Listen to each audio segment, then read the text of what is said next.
What's up, everybody? Welcome to this episode of Forward to Extraordinary, a part of the Strictly from Nowhere podcast experiment. I'm your host, Justin Abrams, a serial entrepreneur in pursuit of wisdom with the goal of sharing it with all of you. And today is no different. You know, one of the things that that I love to do is build community. I think it's one of the most valuable things that people can do with their time is find ways to interact with each other, find ways to exchange a handshake, a story, some eye contact, be a little bit vulnerable, and just enjoy the presence of humans trying to find their way. And so one of the things that I have built, a little bit of a side quest of Cause of a Kind and Strictly from Nowhere, is the Long Island Technologists. Shout out to all of you, longislandtechnologists.com if you want to catch a vibe or show up to an event. But it was important to me after quitting a career of traveling into Manhattan and being on planes all the time to stop going into Manhattan for a networking vibe and to build my own networking meetup event series, whatever you want to call it. And so that's what we did. Me and my partner, Mike Rispoli, we decided to build a networking and meetup group on Long Island that attracts all sorts of technologists across all different mediums. Some are engineers, some are marketers that are focused on technology, some are leadership in technology or businesses that are trying to leverage it. We definitely don't discriminate. The goal is to bring technology curious folks into a room to catch a vibe. And so my guest today comes from Long Island Technologists, and I'm excited to unpack this story. Alesha Taylor, welcome to this episode of Forward to Extraordinary. Not only is it a pleasure to host you on the show, it's a pleasure to be your friend. It's a pleasure to know that I'm going to see you in person in the next couple of weeks when we have our next event on June 25th. And welcome to the episode. I can't wait to unpack your zero to market story. Thank you. Thank you for that warm welcome and introduction, Justin. I'm so excited to be here and I'm so grateful for the community that you put together with the Long Island Technologist Group. I've met some wonderful people out there and I'm building a really powerful team full of collaboration and partnerships because that's what that room does. It brings together great minds and it helps us to put things out there that make sense, right? So super excited to be here. That's amazing. And you know what's fun for me, and I don't often check in with members enough about like how do you guys continue the conversation after the event is done? You know, I always like felt like I kind of feel like I'm the belle of the ball. You know, everybody comes to say hi to me. I shake everybody's hand. I know everybody's name. I'm like, they all come to see me, but that doesn't necessarily mean that I continue the conversation when everybody leaves. But I hear all the time that like the conversation continued. I booked a meeting. We went to another event. I made an introduction to this guy, that guy, whatever. And I'm just like curious, how much value is it driving into your life? You're talking about building collaborations and like it's generating some time to your business. And I'm just interested because that's really the value for people. Like, why should I even go to the event in the first place? So what's been your experience? So, from my experience, it opened up a lot of opportunities to speak with people who are developers and engineers and people that have worked with some of the largest corporations in the technology business, from Google to Microsoft to all of the bigger tech companies. So, I get the opportunity to really just sit down, speak with these people, learn from them because I believe education is elevation and I'm a student of life. I'm always looking to learn, always looking to connect with people that know a little bit more than I do. Because if you learn a little something more every day, 1% better is the goal, right? So 1% better each and every day. So when I leave those rooms, I'm connecting with people that have a vast skill set and I have this access to these resources where if I get stuck on a project, I can reach out and call a friend, right? That's Instead of right. paying a high tier consultant, I have a high tier consultant in my backyard. Right here in Long Island, we have some of the smartest engineers, developers, coders, you name it. We have it all right here on the island. So That's being right. able to have a space where I can connect with these people, meet with these people, see them regularly, it definitely changed the game for me. So I'm a advocate for partnerships. So I've partnered with a lot of them and we've had some great times and we've made some things happen. So that's what it helped with. I love that. Well, that's like enough of plugging the event. You know, it's not why we're here.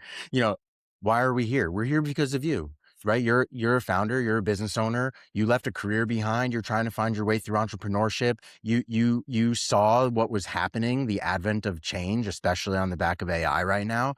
And so we're going to unpack your story. Tell me a little bit about you, your business, and what makes you unique. Okay. So about a year and a half ago, I left my corporate job working for a artificial intelligence applied AI technology company. I won't say the name, but they actually brought out my small tech company. Well, we weren't really small. We were actually one of the largest in North America for what it is that we did. But we were bought out by this AI company, and it turned the company from being a publicly traded organization to a private one. So that should just tell you um, they were able to take over this large organization, and then they traded in all of our software for this AI technology. And what I got to see firsthand was the power of artificial intelligence when it came to operations, because I was at the forefront of this deployment. So I seen firsthand how much easier life got when we used AI to actually change the way that we were doing the business. So what we were doing didn't change. The way we were doing it changed. All of the busy work, all of the manual paperwork, all of the follow ups, things that were getting slipped through the cracks no longer slipped through the cracks. Now we were essentially just babysitting the AI. And what I noticed was that this shift was happening. And I got to sit in that driver's seat in corporate America and see what it did to the operation and how it worked so well for not just the clients, but also for my team, right? My team had a lot less stress. We were able to focus on things that actually mattered and actually impact our customers in a way that was a lot more meaningful. So I decided, right, that AI is coming. AI is here. My company had been taken over by an AI company, and this is like before this became like popularized. So I looked around and I said, the small businesses are going to get left behind because these small businesses, yes, they have access to the technology, but they don't know how to implement it in a way that makes sense. These big corporations aren't going to come into the mom and pop shops and show them how they can increase their operational efficiency. They're not going to show them how to use AI to actually move the needle and drive measurable impact. So I started a company to do just that.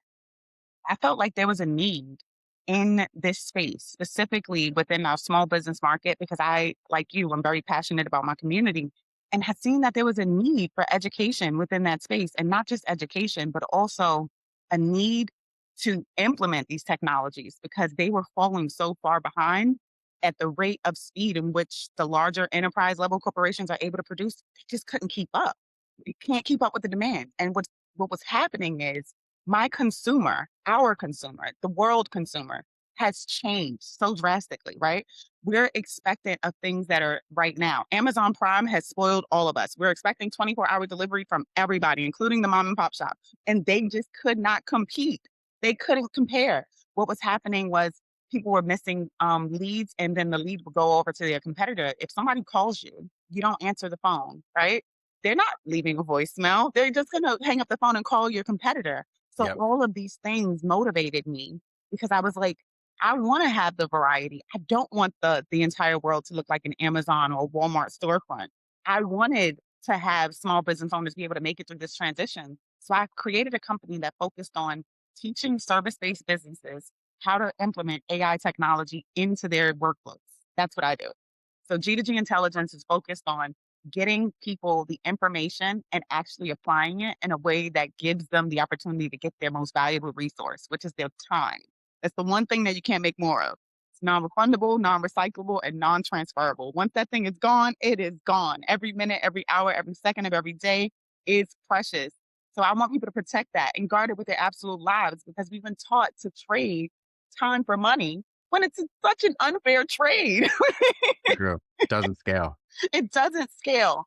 So Nope. I wanted to bridge that gap and be that bridge. So that's why I created my company through firsthand experience and also just a passion for the community and the arts, right? Of course, it's just like your outlet to be creative, nothing more creative than building your own business and kind of massaging it into the way that you envision it. Tell me a little bit more of your backstory. So I hear the transition, Mhm. about 18 months ago, coming from a corporate job into the entrepreneurship journey.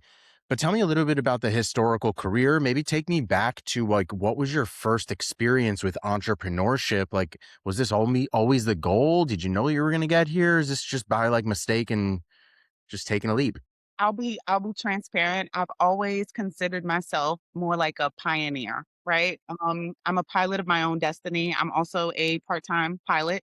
I fly on the side. I have my private pilot license. I enjoy pushing the boundaries of what people think is possible, and I enjoy putting myself in positions that are not comfortable. Okay. Sure. Um, So for me, what I thought about when I thought entrepreneurship, I thought about it as as a entry level opportunity to change the way people were doing business, right? I seen entrepreneurship as an opportunity for me to hone in on my skill set as a strategist, as a operations leader, as a corporate girly, because I'd been in corporate for so many years.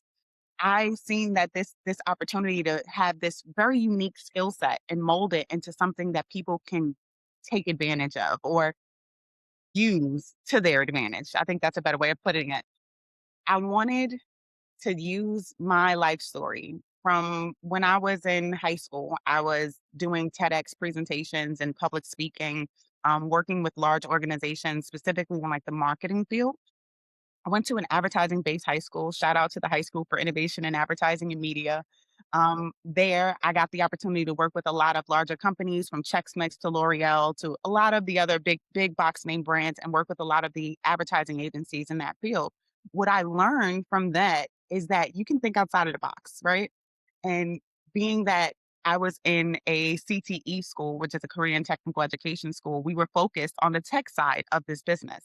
So I've been in technology for a really long time, and I've been in the leadership role for so long that it felt almost natural to me. It felt like a natural progression in my evolution. This just seemed like the right way to go.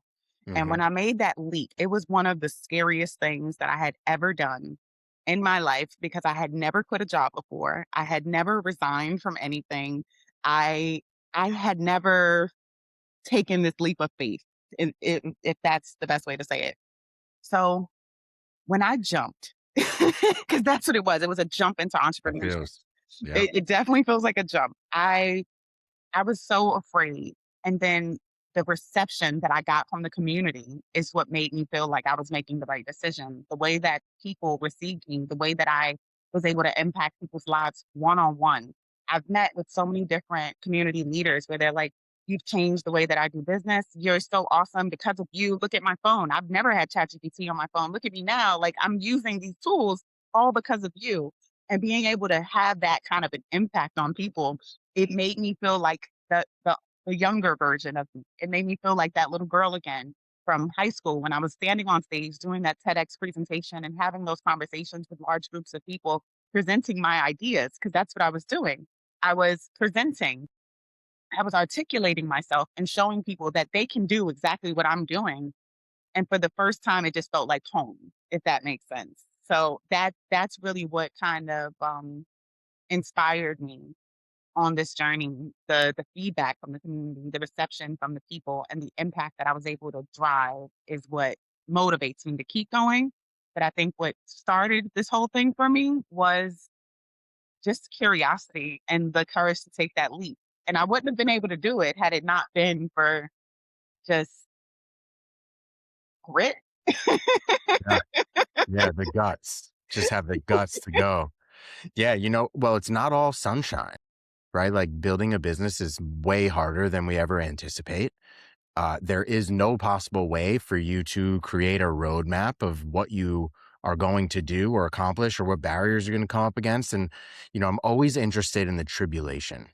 And so if you think back over the last 18 months, what are some things that have happened to you or happened in your business that you just were not prepared for and have learned through, failed through, evolved through? Because those are all the things people like you, 18 months ahead, are trying to prepare for. And so we can hear everybody's war stories. Maybe that's one less thing that we have to go through painfully. But, you know, there's no doubt that the painful route is building your own route. There's no doubt that building a business is the most painful thing that you can do. But the Mhm. upside, the potential, the impact, the generational shift that it can impact to your family, for example. And so those are the bright sides. But you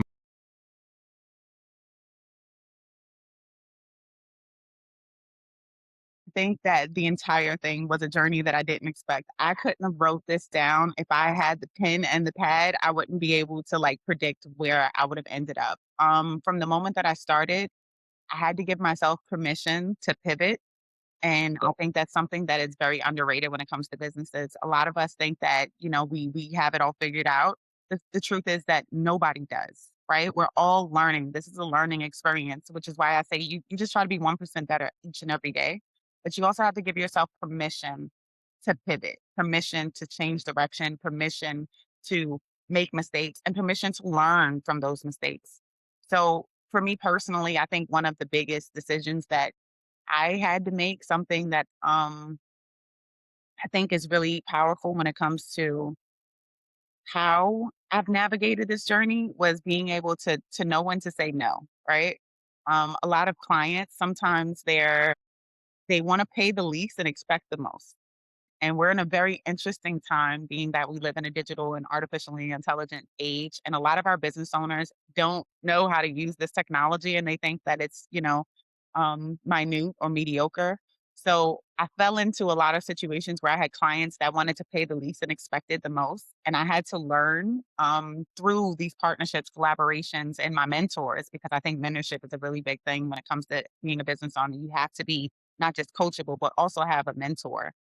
um, what I learned was that I had to be okay with saying no. Even if it sounded like it was the right opportunity, as a business owner, you have to understand that opportunities cost.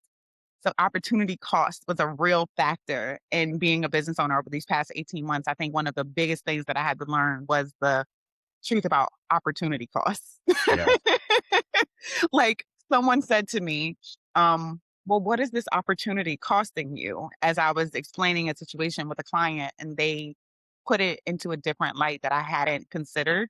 And it was able to shift my outlook on that situation, and realize that I was not doing what was best for the business. I was doing what was best for this friend or this colleague or this client. Because I think a lot of my clients have become my friends. But I do really like my clients. They're awesome people. So I think Nothing wrong that with we have that. a tendency of overextending ourselves because we like people. As business owners, we have to know when to say no. And understanding opportunity cost was a big factor for me, because I didn't want to say no. I wanted to be able to fulfill for this person. I wanted to be able to go above and beyond for this client, but they weren't willing to go above and beyond for me or pay me what I was worth. So I had to be willing to walk away when it no longer served the both of us. So that's a big lesson that I had to learn. Another big lesson was um, just understanding that it's okay to change direction and it's okay to correct your course. Those were the top two things that I learned in the past 18 months. Like, pivot, pivot, learn from those mistakes. I like to say double up on your losses to make it a W. So two L's is a W. So so I had to tell myself that it was okay to fail fast. And that was my goal. You want to fail as quickly as possible so that you can learn from those mistakes. You can pivot and you can become better, right? Starting is a lot better than staying in the same place. And perfection is a goal that you're never going to reach. It's like chasing the horizon. It's just going to keep flying away from you. So go for a B. Put Yeah, go something for out a there. B. Put something out there. There's we're definitely in the age of data collection, of intelligent failing forward, of Mhm. trial and error, of experimentation. Like, it's definitely the time and in our lifetimes where the risk is far less than the cost. Mhm. And so I see this all the time. Like, we got experiments running 1,000 different ways, but the goal is to catch signal. And how do you clear the signal from the noise? And so a question for you is, with a willingness to pivot, how do you know when you need to stay put? How do you know that you haven't given something enough time? How do you know that you haven't given something enough sweat or spend? Or maybe it requires a new piece of network. Uh, how do you think about it from that perspective? Because yes, it's okay to pivot, and Mhm. hopefully kind of we pivot within the arena. You pivot like within your business's capabilities. You kind of like focus on, maybe this is the offering for this week, or that didn't really work, so we're going to try this piece of content. Or maybe you're kind of just like navigating, less of a hard left pivot. Yeah, uh, but sometimes a hard left pivot is is required. is required, is like survival. So how do you know when you need to pivot? So I learned something a few years back in corporate, called the law of averages. I don't know if you're familiar, but Very I familiar. follow the law of averages, right? If you do something consistently enough times, you'll be able to get a specific result. Now, if you do something a specific amount of times and you get no result, then that means it's time to pivot. The law of averages, I believe, says out of every 100, you'll probably get 10 people that are interested. And then out of the 10, you'll get maybe two or three that want to actually close the deal with you. Now, I collect data, right? It's all about numbers and data. So if you're doing something over and over and over again and you're seeing no traffic traction, that's the noise. You're you're actually in the process of understanding that your audience does not want that offer. That's So right. if you just keep pumping it down their throats, it's not like they like what you're serving them. They've already made it very clear that they don't like whatever it is that you're serving. You have to change that offer. You have to be able to reinvent the wheel based on the data that you received. So it's about using data analytics, using the law of averages and using like the law of attraction, because, it's all about laws, utilizing that law of attraction to get more of what you want and less of what you don't want. So yes, pivot within your wheelhouse, pivot within your offer, change a few things, tweak a few things. But pivoting does not mean completely uprooting everything, going from left to right or up to down. It's not changing the entire thing, it's manipulating the strategy so that it's more palatable to the audience. So you have to be able to manipulate what it is that you're trying to say in a way that people will be able to understand it. Because sometimes it's not the offer, sometimes it's just the messaging, right? So sometimes you just have to change the wording, change the messaging, change how you're presenting it or how you're talking about it, and then you'll get a better reception from your audience. So that's what I mean when I say you have to pivot a little. I'm happy you fully explained and unpacked because it's one of the most maddening things, right? Like trying to figure out what is like the combination of words or pieces of content or images or infographic or whatever the thing is that's actually going to catch somebody's attention Hmm. because what you've built as a business, you already know needs to exist in the world. You know that because there are other businesses that are successful at it. The Hmm. question is, how do they capture attention? And like that's the currency of our time is attention. And so the real question is, how do you stand out in a crowd? Why would they pick you versus me versus any other service provider business that does a wrinkle of this? And how do you differentiate yourself? And so big impetus, we were talking about this before the show, big impetus of why we even started Strictly from Nowhere, the podcast experiment from the beginning was because like I'm founder led, I'm relationship led. When a customer selects us, they select the Mike and Justin show. They literally are here because they like us. They're not choosing us as if we're like Accenture. They're not choosing us as if I'm, Ernst and Young, if I'm in the accounting space. They're choosing you as the small CPA firm because they like you, right? Or they're choosing you as the AI implementing solution because they like you and because they see themselves in working with you. They like the combination of words or case studies, whatever value you were ever able to create through that sales cycle. And what they value the most is the foresight of a potential relationship. Can I see myself working with this person? Because you're going to mess up, you're going to fail, your ideas are going to fail. It's like just how it goes. And so can I see myself working through the good times and the bad times, celebrating the wins, polishing from the losses? And so that's a big piece about how do we differentiate ourselves. So when we're talking about the topic of pivoting, and Hmm. we're talking about kind of finding our way and remaining within your wheelhouse, and all of that is super relevant, but it's all about differentiating yourself. It's all about, can my customer imagine themselves working with me? And what would that imagination look like, good or bad? And being realistic with yourself. If the way that you come off is super unapproachable and you're not closing deals, you got to just be realistic with yourself. Maybe that's the signal to say, hey, you shouldn't be responsible for business development, regardless of your ability to do implementation.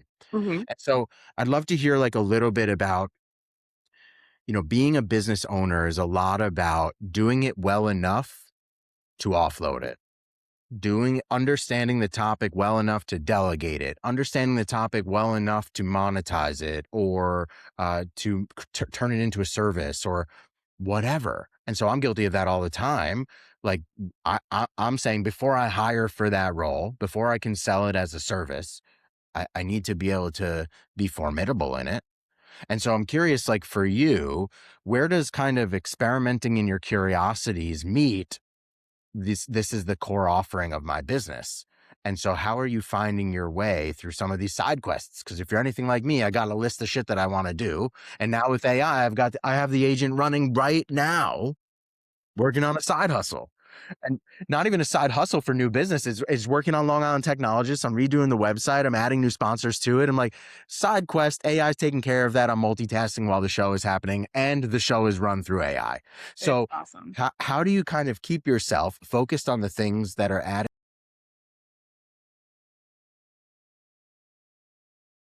I had to differentiate the business from the brand, right? Good Um, start. Good start to that.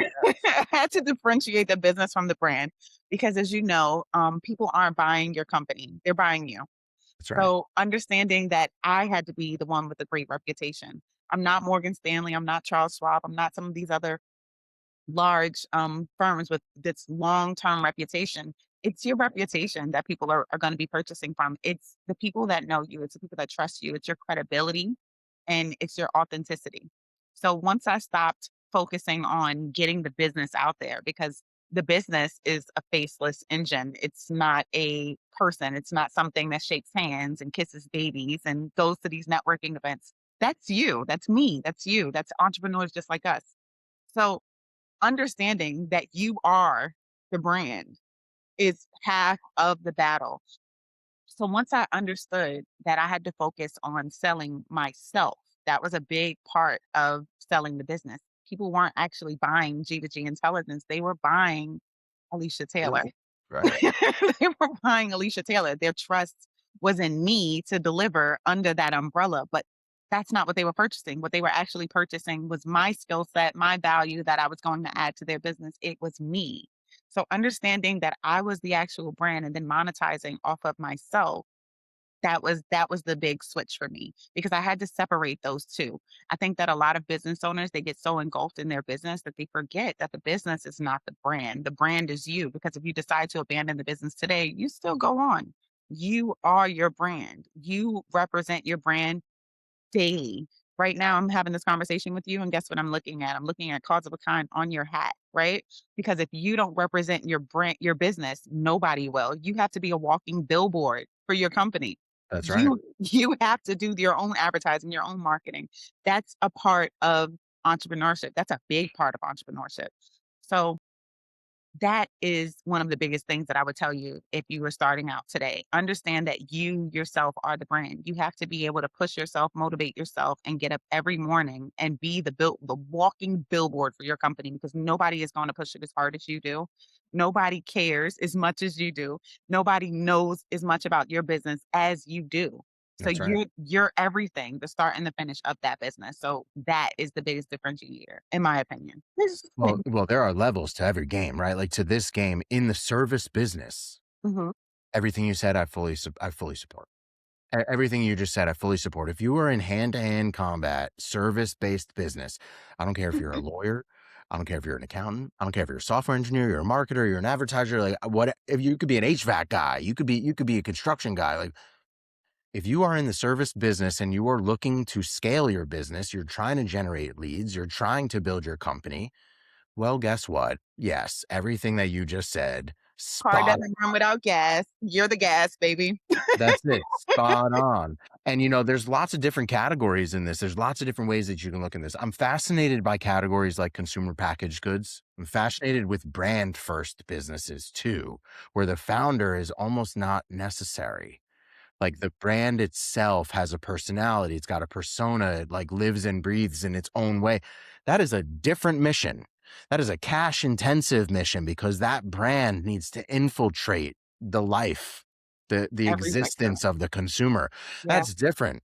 And I'm fascinated by that strategy. But you and me, we both run hand-to-hand combat relationship, network-driven businesses. We increase our surface area for luck because the next person I meet could change my life. Yeah. I need to meet more people.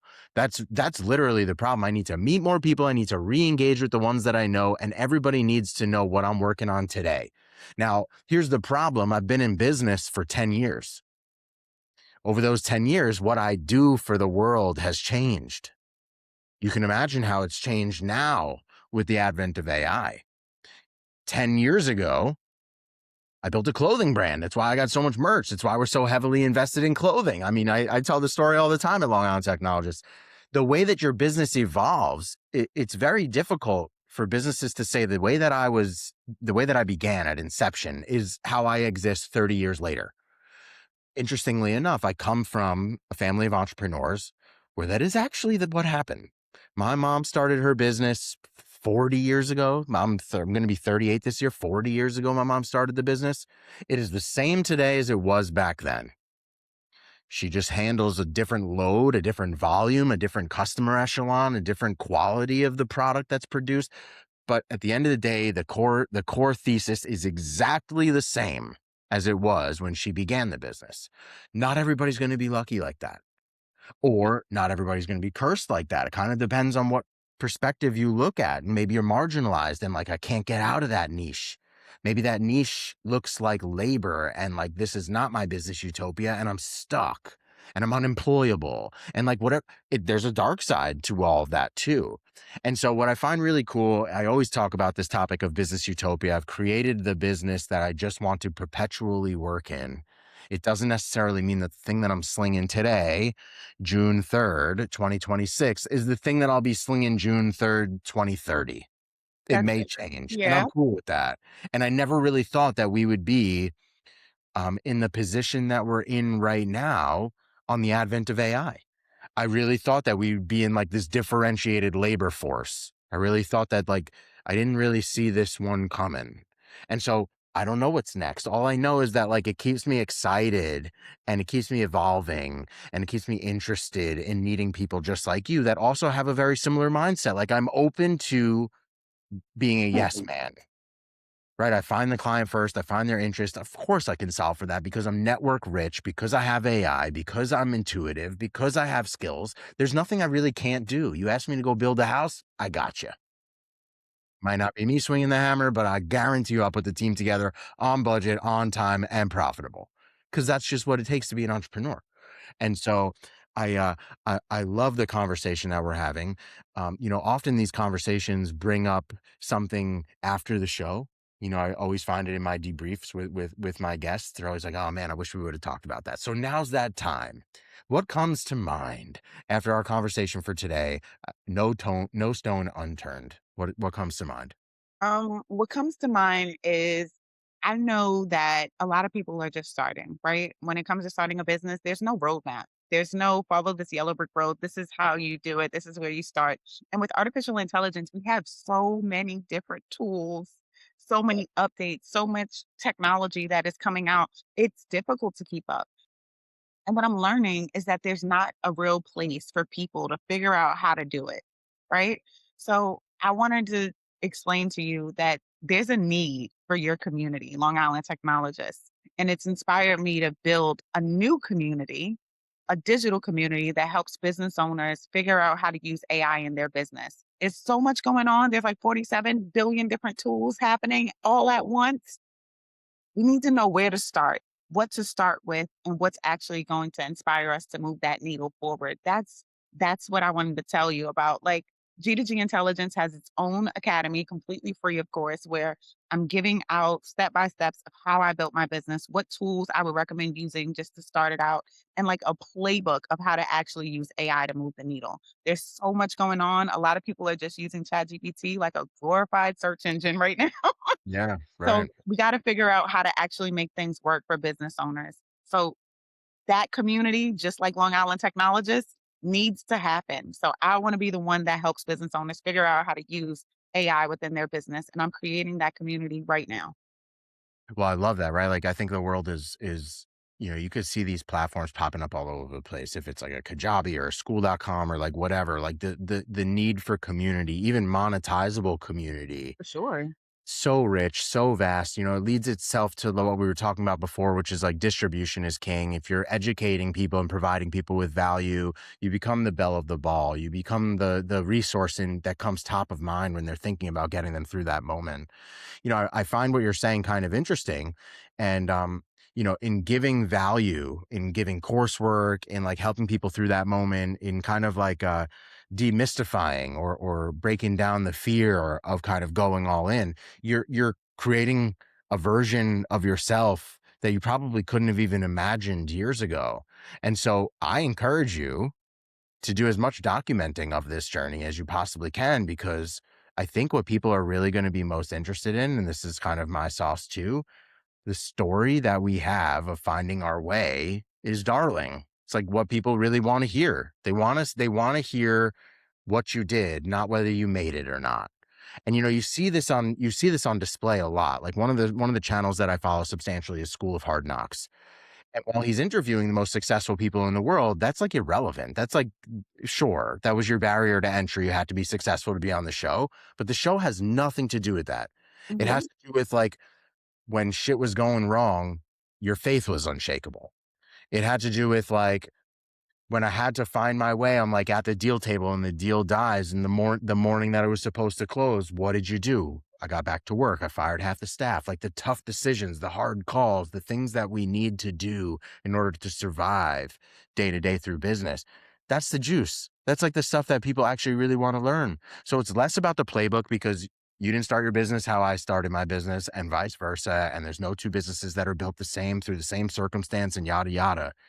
But man, we all share the struggle. We all have camaraderie around doing the thing and finding our way, and our stories are universal. Doesn't matter where you're from in the world. If you're starting a business, we likely have been through some of the same stuff. And so I really like your wisdom. You had so many good nuggets. It's going to cut up into so many segments and shorts. You don't even know. I know you're nervous coming into the episode, but you smashed it. You did awesome. It's so great. Alesha Taylor, it's such a pleasure not only to host you on the show, not only to be your friend, but to have you in my physical community. I get to give you a hug at the end of the month. That's kind of rare. It's not every guest on my show do I have that opportunity. And so I'm excited. Thank you so much for your authenticity and your transparency. And I wish you nothing but forward to extraordinary. Thank you, Justin, and thank you so much for having me. Have a wonderful Absolutely a day. pleasure. Absolutely a pleasure. You take care of yourself, huh?